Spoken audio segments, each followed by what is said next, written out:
Sveiki gyvi, mėlyjei Slenksčio klausytojai, su jumis Audrys Antanaitis ir pokalbiai apie žurnalistiką ir kitus gyvenimo malonumus. O tie kiti malonumai šiandien kalba ir mintis. Ir žodžiai, kuriais tos mintys būna reiškiamos. Mūsų pašnekovas Valstybinės kalbos inspekcijos viršininkas Audrius Valotka. Labą dieną, Audriau. Sveiki, labas. Na ir tamsta esi Lietuvos žvaigždė, eilinį kartą, šį kartą dėl dviejų žodžių, kurie sukėlė nerimo kai kuriems asmenims, tarp jų ir kultūros ministrai. Pirmadienį vyko pokalbis su ministre, kuo jisai baigėsi? Na, tas pokalbis baigėsi tuo, kad ministrė, kaip ir viešai pasakė, suburs komisiją mano nusikaltimams tirti. O kokia tos komisijos prasmė? Ką ta komisija gali? Tai kalbininkų komisija bus? Ar... Aš tiesą sakant nežinau, bet praeitį, man ne antras jo atvejis, tai ten kalbininkų nė karto nebuvo. Tarnybinės etikos komisija atsisakė tirti etikos reikalus, dalis visuomenės vertina tai kaip labai racionalų, protingą žingsnį. Kodėl atsisakė ir ar buvo su tamsta kontaktuota? Ne, su manim nieko nekontaktavo, tiesą sakant, kokie jų ten motyvai, aš dabar net ir nesigilinau, negalėčiau pasakyti, bet mane džiugina, kad jie vienbalsiai priėmė tą sprendimą. Beje, tai jau antras atvejis, prieš 3 metus šitą muziką jau kartojosi. Na ir dabar pakalbėkime apie tuos žodžius, kurie kelia nerimą ir kurie kelia šitiek aistrų.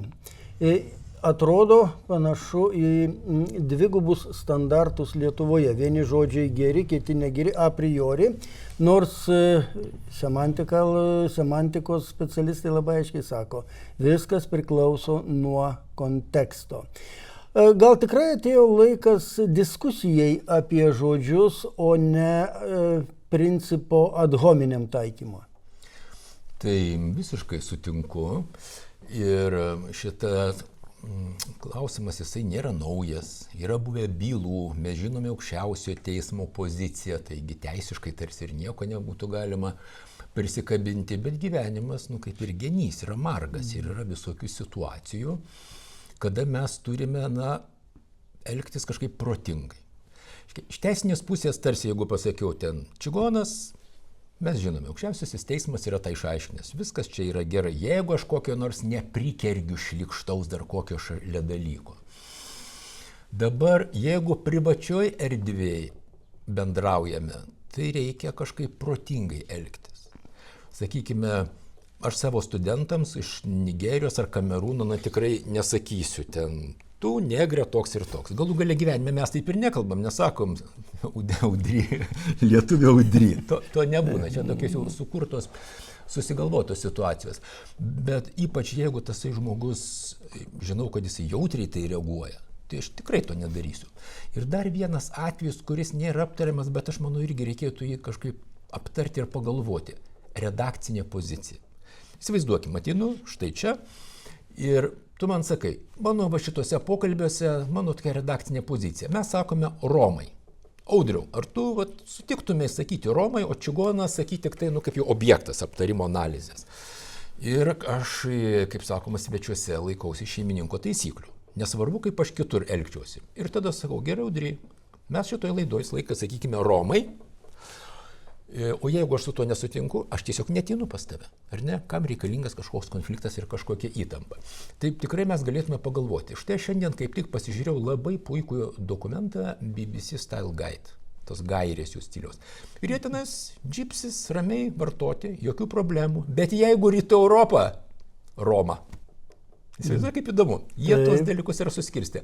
Aš labai rekomenduočiau ir mūsų televizijom turėti tokius filologinius stiliaus gairės. Ten yra visi klausimai, kur dėti kablelius ir kaip ką visur vadinti. O kaip vis dėlto keičiasi žodžio reikšmės lietuvių kalboje? Kaip suprasti eiliniam kalbėtojui, kad žodis jau rizikos zonoje arba, tarkime, dar nerizikos zonoje.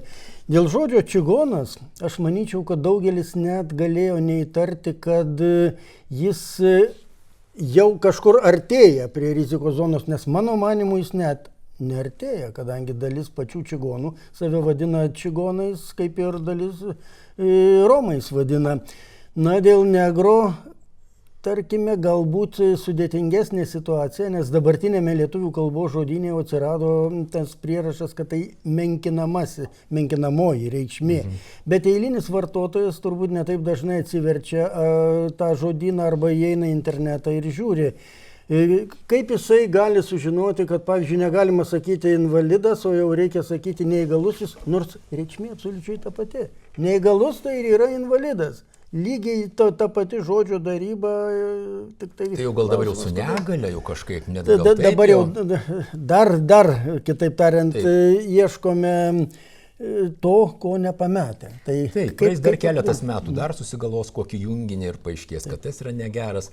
Bet čia yra tas atvejis, kada vietoj to, kad keistų kažkokią situaciją, požiūrį keistų, keičia žodžius. Kaip buvęs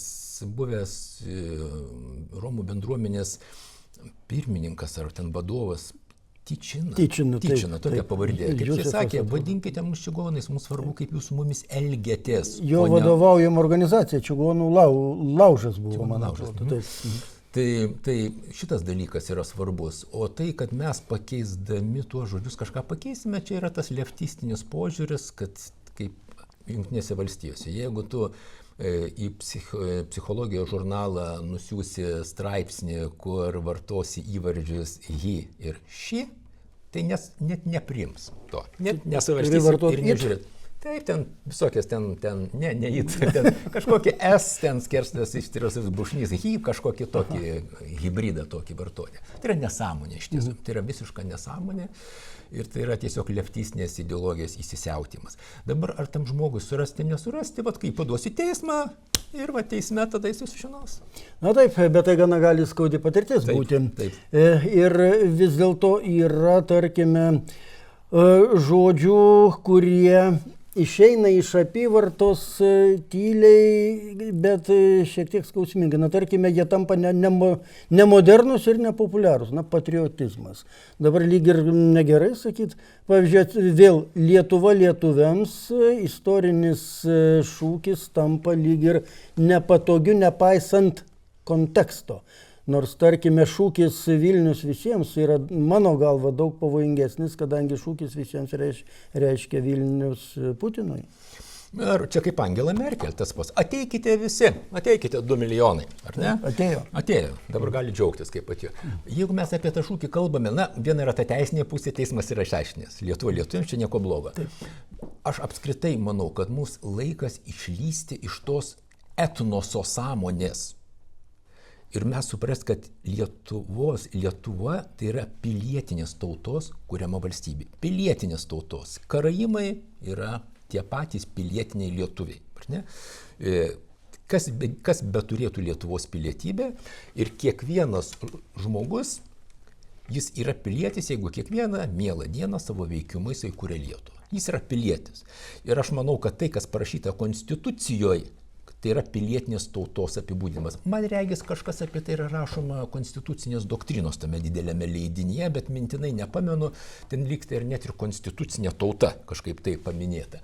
Ir jeigu tu tikrai suvoki, aišku, žodynė parašyta, kad ten etnoso reikšmė, tas kas lietuvių kalba. Gali būti kelios reikšmės to paties žodžio. Taip, užsienyje ten gyvenantis, jeigu lietuviškų šaknų, irgi tai yra lietuvis. Bet jeigu mes kalbame kažkokiu politiniam kontekste, aš tikrai skatinu sakyti, kad tai yra pilietinė tauta. Ta tauta, kuri ten kuria Lietuvą. Dar gal pas mus būtų paprasčiau, jeigu šiek tiek tų sąvokų būtų daugiau. Dabar turim etnosą ir tautą. O jeigu būtų toks etnosas, tauta, nacija. Nacija lygų pilietinė tauta. Visi Lietuvos piliečiai, turbūt gal gyvenantis Lietuvoje, čia apibrėžimo yra dalykas.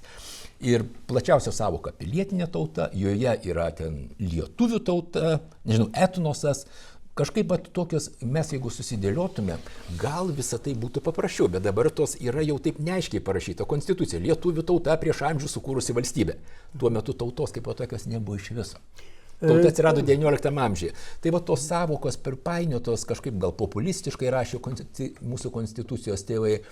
Tai apie tuos dalykus reikėtų šnekėti.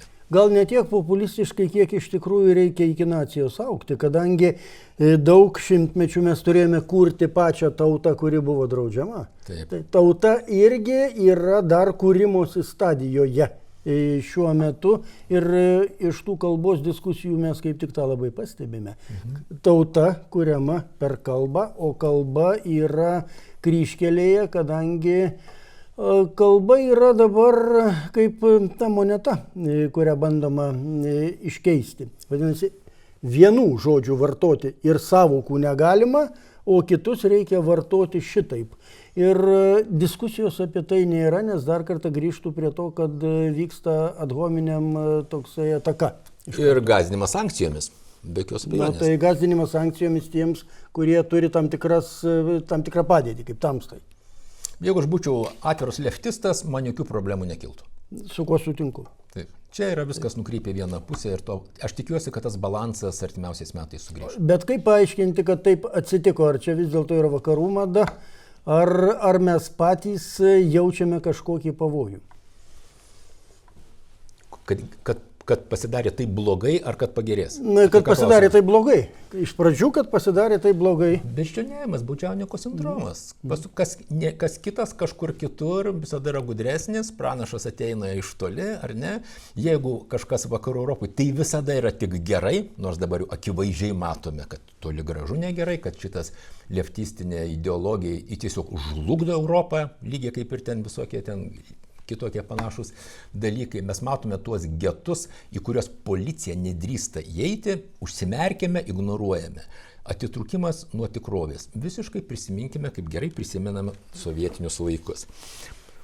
Vakarų pasaulio buvo sukurtas visiškai absurdiškas kažkoks įvaizdis. Kad tai, ką mums pateikia, tai nieko bendro arba labai mažai bendro turėjo iš tiesų su vakarų pasauliu. Ir dabar mes matom lygiai tą patį. Mums bando kurti kažkokį simuliakrą, ar ne? Kad kažkaip viskas yra kitaip. Pavyzdžiui, mūsų leftistai energingai kūrė stereotipą, kad visi romai save nenori būti vadinami čigonais. Bet mes matom tikrovę. Radžius, ar ne? Tas pats sako, bendruomenės pirmininkas, pavadinimai ir taip toliau. Tai yra tikrovė. O tai, kad tenais kažkokie oficialūs asmenys sako kitaip, tai yra prasimanimas. Bet nuo ko tada dabar reikėtų tą diskusiją pradėti? Gal tarkime, padaryti nedidelę provokaciją ir sudaryti baltąjį sąrašą. Tokie žodžiai, aptarkime tuos žodžius. Tarkime, arba kodėl negalime vartoti šitų žodžių. Padiskutuokime dėl Lietuva lietuviams ir, tarkime, Vilnius visiems. Negali būti tokia diskusija keliama. Negali būti klausimas. Negali būti žodžių, kurių negalima vartoti. Negali būti iš principų uždraustų žodžių. Ką su Štrausu darysime? Ką darysim su Štrausu? Čia šiuo atveju, Audriau, mums yra sunku, nes mes bendraminčiai, bet visuomeniai dalis žmonių galvoja, kad kai kurių žodžių negalima vartoti. Gerai, tai iš karto turim pasiaiškinti, kodėl. Tada reikėtų sąvokas teisingai dėlioti. Ar turi būti įvesta cenzūra? Nevartokime kažkokių pseudo terminų, kažkokie politiniai korektiškumai. Ar mes turime viešai įteisinti cenzūrą? Ir dabar toks klausimas iš karto užbėgu į priekį. Šiaip mūsų žodžio laisvė konstitucijai ten labai taip. Lyg tai leidžia, bet daugiau vietos įrašų, kad neleidžia to žodžio laisvė. 25 konstitucijos straipsnis. Kad valstybės tarnautojas negali naudotis 25 konstitucijos straipsnių, tai aš iš savo kailio jau patyriau nebe vieną kartą. Bet ten yra parašytas tau malonus dalykas. Koks? Spauda negali būti cenzuruojama. Tai dabar jeigu spauda, pažiūrėkim, kaip prieš kokius 10 gal metų žiniasklaida rašė, čigonų baronas ten čigonė buvo ten pasodinta už narkotikus į kalėjimą. Tai jeigu mane gali cenzuruoti, ar ne, nes dabar tas mano persekiojimas tai yra ideologinė cenzūra, aš kitaip negaliu to pavadinti, bet tu žiniasklaidos žmogus, tavęs negali cenzuruoti. Konstitucija tai parašyta. Ir, tiesa, yra dar ten visokių gal pridėliota išlygų, bet tiesiog spauda negali būti cenzuruojama. Supranti? Ir ką tada daryti? Ir ten ką be nuspręstų, ką sugalvotų, tu rodai konstituciją, tiesiogiai taikoma teisės aktai ir sakai, aš esu spaudos atstovas, noriu rašyti čigonas ir rašysiu. Bet tai dabar, Audriau, ką tam stasiūlai, iš tikrųjų aš to nebandžiau, bet jaučiu. Jeigu aš parašyčiau, kad ir mūsų tinklapyje čigonas, niekas manęs negalėtų cenzuruoti, Taip. nes žodyne nėra nurodyta, kad čigonas turi kokią nors neigiamą reikšmę. Koks skirtumas, kas parašyta žodynė? Spauda negali būti cenzuruojama. Ten nėra parašyta konstitucijoje. Prie to dalyko. Niekas negalėtų pasakyti, kad aš ką nors įžeidžiau. Bet jeigu, tarkime, aš pasakyčiau negras, jau kažkas parodytų, va, žiūrėkit, žodynė tai yra menkinamoji reikšmė ir čia jau Antanaitis negražiai Ir daro. dabar mes Antanaitį cenzuruosim, ar ne? Na, barsim iš pradžių. Gerai. Tai iš pradžių barsim, kadangi šiuo atveju aš tikrai už tamstą esu daug laisvesnis, nes ką gali man padaryti? Nu, tik tai aprašyti ir prirašyti bjaurių visokių komentarų. Na taip. Daugiau Na nieko. taip. Beje, čia, taip, bet aš tik norėjau, kad atkreipti dėmesį, kai tu sakai, reikia diskutuoti, nereikia. Diskutuoti reikia. Aš palaikau. aš manau, kad bet taip. vartokime tikslės sąvokas. Cenzūra. Kalbos cenzūra. Paskui, žinom, susijusi su minčių cenzūra visiškai, ar ne? Tai yra labai arti, bet vis dėlto aš galvoju, kad surasti kažkokią formą diskusijai reikėtų. Nes jeigu mes žodį užspaudžiame ir dabar reikia Audriaus Valotkos, kad jisai pasakytų, kad čigonas ir negras yra tokie žodžiai, kokie yra ir staiga kyla diskusija, reiškia, spyruoklė buvo suspausta. Be abejo. Reiškia, diskusijos trūko. Be abejo. Ir ne ant žmogaus reikia pult, ką aš noriu pasakyti. Nevadinti kolūkiečių, nevadinti kokiu nors bebru, nevadinti kvailiu ar nevadinti dar kažkaip, bet diskutuoti dėl žodžio. Mes Lietuvoje susidurėm su pagrindinė problema, nebemokam diskutuoti nepuldami pašnekovo. Ir tai yra nepaprastai pavojinga. Nes yra ne tiek leftizmo, kiek pritarimo kultūra. Pritari, vadinasi viskas gerai, turi žodžio laisvę. Bet juk žodžio laisvė kada yra, kada aš leidžiu kalbėti tai, kas man nepatinka. Tai vadinasi tolerancija.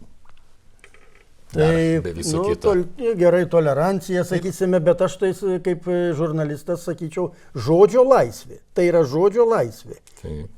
Nes aš jam leidžiu šnekėti. Dabar atėjo ar nežinau, ar neatėjo, ar buvo tiesiog tam Audrius Valotkais kažką pasakė ir dabar jį reikia svarstyti, pulti ir taip toliau. Su tuo niekaip negaliu sutikti. Ir nebūtinai dėl to, kad tai Audrius Valotka, jeigu tai būtų Saulius Beconis ar Audrys Antanaitis. Aš vis tiek su tuo nesutikčiau. Mes kuriame demokratinę valstybę, kurioje žodis turi būti laisvas. Absoliučiai. Visiškai sutinku. Tai vadinasi, diskusijos reikia. Sutinku. Tai vadinasi, tada turėtų būti kažkoks baltasis, juodasis sąrašas, dėl kurių galėtume diskutuoti. Aš suprantu, kad negali būti draudžiamų žodžių, bet, tada padarykim tokią provokaciją. Ar šituos žodžius vis tiek reikėtų kažkaip jų vengti? Ar jie gali būti rizikingi? Kokiose situacijose jie gali būti rizikingi? Juk valstybės pradedamos kurti mokykloje, švietime, diskusijoje. Šeimoje. Šeimos truputį atprato diskutuoti, man atrodo. Bet iš esmės, tai tokią diskusiją reikėtų galbūt padaryti. Be abejo, apie tos dalykus reikėtų kalbėti. Galbūt atviras laisvas kalbėjimas mažintų tą Lietuvoje labai jaučiamą baimės atmosferą. Apie ką kunigas Doveika sakė. Iš tiesų yra baimės atmosfera kalbėti kažką ir jeigu tu pritari, tu jautiesi saugiai. Gal geriau nesakysiu, gal geriau nulysiu į kampą kur nors. Man tas sovietinės dvasios sugrįžimas aš jį tikrai labai aiškiai jaučiu. Nežinau kaip tu, bet aš jį jaučiu. Aš galiu pasakyti pavyzdį. Knygų mugėje sutikau vieną labai žinomą publicistą, kuris pasakė, man nepatinka jūsų pozicija dėl LRT įstatymo pataisų. Sakau, aš jam, kad demokratijoje kiekvienas galim turėti savo nuomonę ir jam išsprūdo. Ne, jūs savo nuomonės negali turėti, tai yra valdžios nuomonė. Maždaug, kad jeigu tavo nuomonė šiuo konkrečiu atveju kažkiek sutampa ir su valdžios nuomonė, tu neturi teisės tos nuomonės turėti. Tokio dalyko aš dar nebuvau išgirdęs. Dabar nepriklausomai Lietuvoje. Tai tas iš tikrųjų yra, bet tai yra didžiausia mūsų bėda. Man teko su tuo susidurti. Prieš keletą metų Vaidas Jauniškis šnekėjomės televizijoje ir jį Facebook'e užsipuolė viena jauna žurnalistė. Kaip tu dabar gali palaikyti valdžios žmogaus poziciją, pritarti kažkam, tai gal tu koks čia, kaip tu čia dabar taip keistai elgiesi. Tu maždaug kolaborantas, tai valdžia būtų gal ne išrinkta. kolaborantas, bet tai va, kažkokia paaugliška pozicija. Ką besakytų visada prieš reikia. Ką pasakytų visada prieš. Aš sutinku, kad žiniasklaida yra gerąją prasme, kaip sakytume, ar laisvos visuomenės, ar demokratijos sargai šunys, ar kaip ten bebūtų sargybiniai, bet kažkoks toks paaugliškas refleksas visada, kur reikia, kur nereikia ten prieštarauti. Man jis yra kažkoks kartais atrodo nebrandus. Žiniasklaidos vienas iš pagrindinių principų audiatur et altera pars, tegul būna išklausyta ir kita pusė. Ir objektyvumas yra labai svarbus dalykas. Niekas nesako, kad žurnalistas neturi turėti savo nuomonės, bet objektyvumas vis dėlto yra svarbu. Ir dėl to šitas turėtų būti. Vien prieštaravimas arba kaltinimas kolaboravimu man teko šitą girdėti. Tai kelia tokią mintį, jau tai ką mes dabar okupuoti, ne savo valdžią turime. Ne patys išsirinkome tą, ką turime. Bet grįžtant prie kalbos reikalų, iš tikrųjų matome, kad kalba yra tikrai tas lakmuso popierėlis.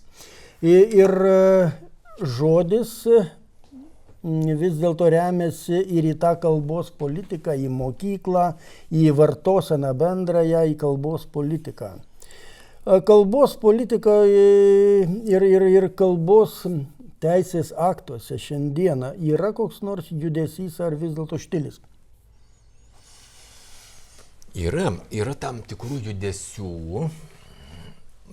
Paskutinės tokios naujienos pastarojo meto, tai kai 24-ųjų pabaigoje buvo pakeistas valstybinės kalbos įstatymas ir priimtos naujos nuostatos, kurios įsigaliojo nuo sausio 1 dienos, mes jau matome tas problemas, kurias jau prognozavome iš anksto.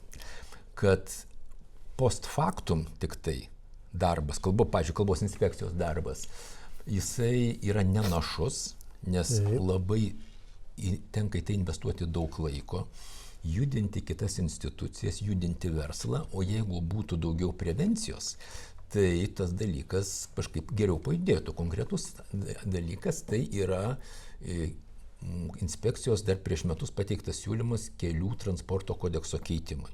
Jeigu tu nori vežioti keleivius kaip pavėžėtojas, tai malonėk pirmiausia išlaikyti kalbos egzaminą. Ir tada, jeigu tu turi tą pažymėjimą, tada tu gali vežioti. Tai pernai atmetė, šiais metais dabar lyg tai visos ministerijos, visos institucijos šitam dalykui pritarė, išskyrus ekonomikos ir inovacijų ministeriją. Tu žinai, jie visada prieš lietuvių kalbą, čia yra principinis šitos ministerijos tradicija, nesvarbu, koks bebūtų ministras, nieks iš jų nieko kitur nesitikė. Bet dabar vėl kažkokių trūkčiojimų tenais vyksta. Vyriausybė, ministerija, tikiuosi, kad per daug tas dalykas neužstrigs.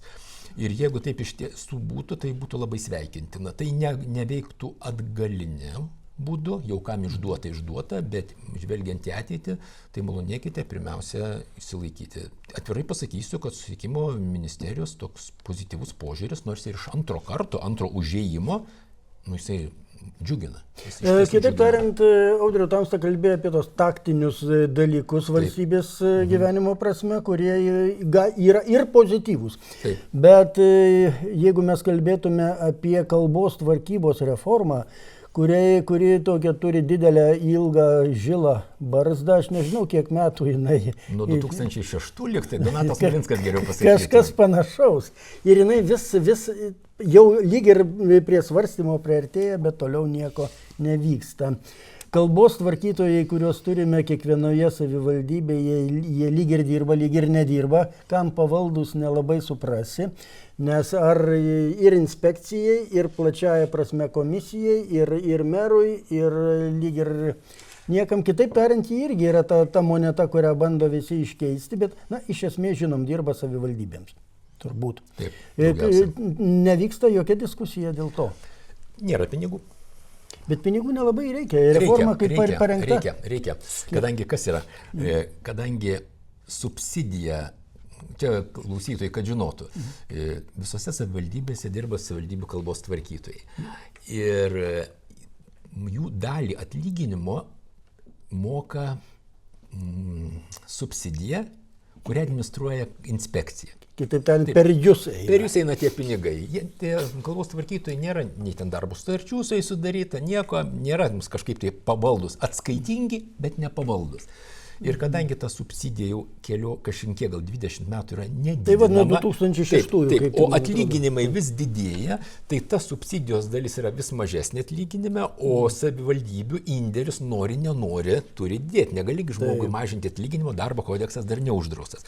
Ir dabar turbūt kokie 45% tik padengiami. Mes daug laiko sugaištam su to administravimu, mums čia yra toks labai nepatogus visas tas dalykas.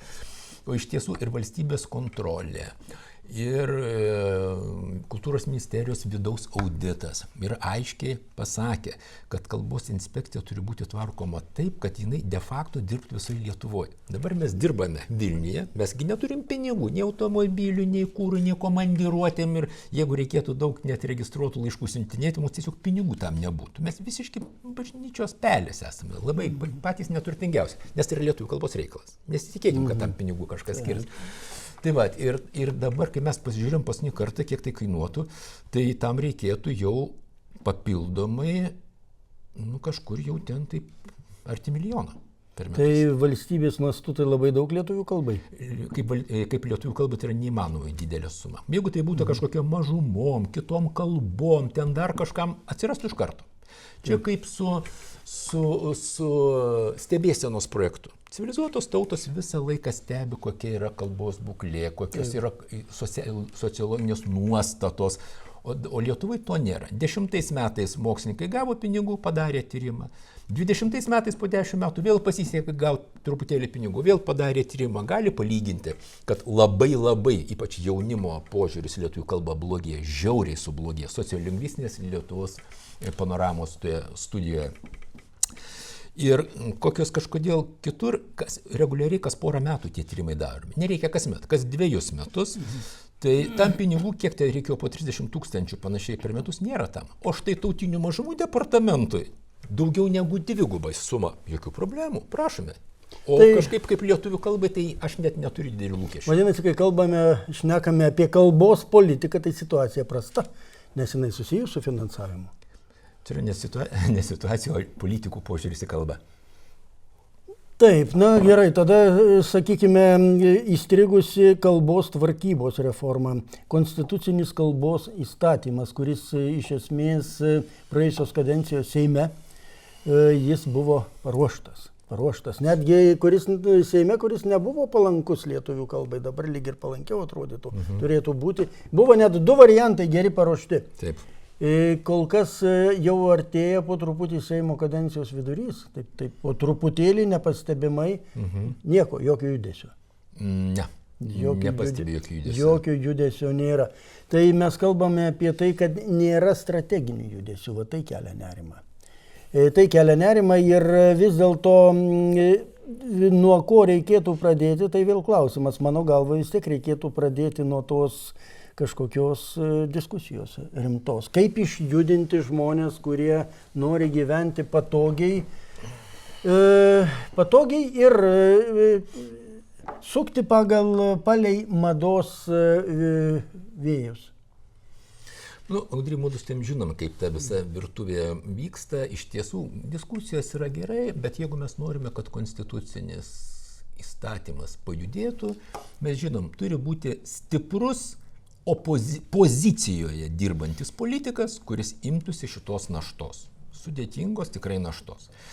Ir tai, nežinau, ar visada, kaip sakoma, nenubaustas už gerą darbą neliksi niekada. Taip. Jeigu puikiausias iniciatyvas rodys opozicijos politikas, mes žinome, kaip yra. Jeigu aš sakau A su saviškiais yra gerai, o jeigu tas sako A arba 2x2 opozicijai, tai jis yra neteisus. Ir iš opozicijos niekas, aš nemanau, negalėtų to padaryti. Opozicijoje dabartinė valdančių daugumą, aš nežinau, kažkas turėtų užsimti. Bet aš nematau, kad kas tai darytų. Kaip padaryti, kad žiniasklaida, žurnalistai susidomėtų lietuvių kalba ir kad tai būtų madinga? Nes mada yra jėga, aš pasakyčiau. Turbūt Jakilaitis kas mėnesį turėtų įrašą daryti va tokį, kaip padarė praeitą vasarą. Žiūrėk, kokia banga iš karto prasidėjo. Tai jeigu tai darytų, gal tai ir būtų. Imtų tokie žmonės kaip Arūnas Valinskas, kaip Jakilaitis. Jie tikrai įtakingi. Taip tariant, autoritetai. Taip, jie autoritetai. Taip, jie yra autoritetai. Jeigu jie tą temą stumtų atkakliai, tai gal kažkas ir nutiktų. Aš manau, kai jau tie dalykai, tai blogai, bet manau, kai jau pasieks kažkokią visai kritinę ribą, kai jau pamatys, net ir politikai pamatys, kad gali prasidėti jau visiškas nesugrįžimo taškas, tai tada pakels užpakalius ir pradės judėti. Bet aš norėčiau, kad tai vyktų anksčiau. Kalba yra nacionalinio saugumo reikalas. Be jokios abejonės. Ir Jeigu giname kalbą, giname ir Lietuvą. tai ar mes išmokome iš savo istorijos pamokas? Iš istorijos niekada nepasimokoma. Niekada. Kodėl? Nu, praktiškai, galim samprotauti, kaip buvo, kas nutiko, bet papasakok man kokį dalyką, kada pasimokė iš istorijos, tai tapo veiksmu ir išsprendė kažkaip tuos esminius klausimus. Visada pradedame nuo savęs.